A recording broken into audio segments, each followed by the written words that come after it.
السلام عليكم ورحمة الله وبركاته. ازيكم عاملين ايه؟ لو مهتم بالجديد والمفيد في عالم التطبيقات اشترك في القناة وفعل زر الجرس عشان يوصلك كل ما هو مفيد وجديد في عالم التطبيقات. في القناة عندي اقدر افك التطبيقات الحديثة اللي بتسهل عليك حياتك اليومية والتطبيقات الفيك وكمان التطبيقات الهاكر. النهاردة ان شاء الله مع شرح تطبيق جديد هو اسمه تانجرين موبايل بانكينج. التطبيق ده مساحته 81 ميجا، محمله اكتر من مليون شخص. التطبيق ده تطبيق بنكي. بتقدر من خلال التطبيق ده ان انت تطلع على الحساب بتاعك البنكي، بتقدر تعرف المعاملات اللي تمت على الحساب بتاعك، الايداعات، التحويلات البنكية.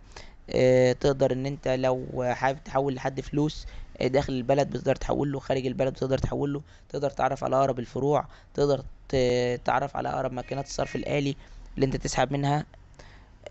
كمان بتقدر انت تتواصل مع خدمة العملاء في حالة ان عندك مشكلة، في حالة ان الموبايل بتاعك اتسرق، الفيزا بتاعتك فقدت، اي حاجة من الحاجات دي، علشان يوقفوا لك الفيزا لو حصل فيها مشكلة، ويوقفوا لك الحساب بتاعك في حالة ان الموبايل بتاعك مثلا يتسرق وخايف ان حد يخش على الحساب بتاعك وياخد منه اي حاجة. كمان لو حابب ان انت تودع شيكات على الحساب بتاعك، بمجرد ما بتصور الشيك من الموبايل بتاعك بيقدر الشيك ان هو يتودع في الحساب بتاعك، والمبلغ بيتم وبيجي لك رسالة بتأكيد الإيداع في الحساب بتاعك. ده كده الغرض من التطبيق، وده فايدة التطبيق. مشكلة التطبيق ان هو بيتضمن اعلانات وبيطلب منك الاشتراك وشراء التطبيق، بالاضافة لان التطبيق بيكون باللغة الانجليزية والفرنسية فقط لا غير، مفهوش اي لغات تانية. بس كده يعتبر اصلا شرح التطبيق بالنسبه للمميزات والعيوب. لو عجبك شرح التطبيق يا ريت تدوس لايك للفيديو. لو عايز شرح تطبيق معين اكتب لي في كومنت. لو اكتشفت ميزه او عيب للتطبيق في اي تحديث من التحديثات القادمه اكتبها في تعليقات الفيديو. بمناسبه ان لو اكتشفت اي ميزه او عيب اكتبها في تعليقات الفيديو. الكلام ده انا بنوه ليه لكل فيديو بعمله او لكل شرح تطبيق بعمله، علشان لو حد اكتشف اي ميزه او عيب انا مش قايلها.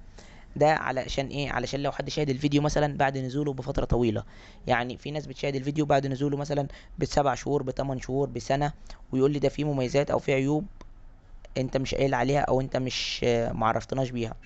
ده طبيعي لان دي تطبيقات، يعني بينزل لها تحديثات مستمريه.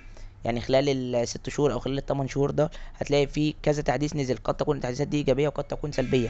اما لو انت شاهدت الفيديو بعد نزوله على طول فهتلاقي كل المميزات وكل العيوب اللي انا قايلها للتطبيق هتلاقي هي اللي موجوده فعلا في التطبيق. اما لو انت شاهدت الفيديو والفيديو ده موجود مثلا، او شايف ان الفيديو ده نازل بقاله سنه وحاسس ان في ايجابيات او سلبيات تمت على التطبيق، اكتب لي في اي تعليق اي فيديو، قول لي اشرح لي التطبيق ده من الاول تاني. حتى لو التطبيق ده انا شرحه قبل كده هشرحه لك من اول تاني، ما عنديش اي مشكله. لو حابب تعرف التطبيق ده بيشتغل ازاي على الجهاز بتاعك او على الموبايل بتاعك عرفني، وانا برضو هعرفك ازاي التطبيق ده بيشتغل.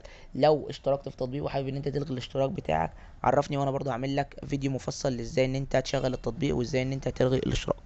بس كده، ده يعتبر ابسط شرح، وكده اكون رديت على كل الناس اللي هي بتكتب لي في تعليقات وتقول لي في مميزات او في عيوب انت مش قايلها. شكرا، سلام عليكم.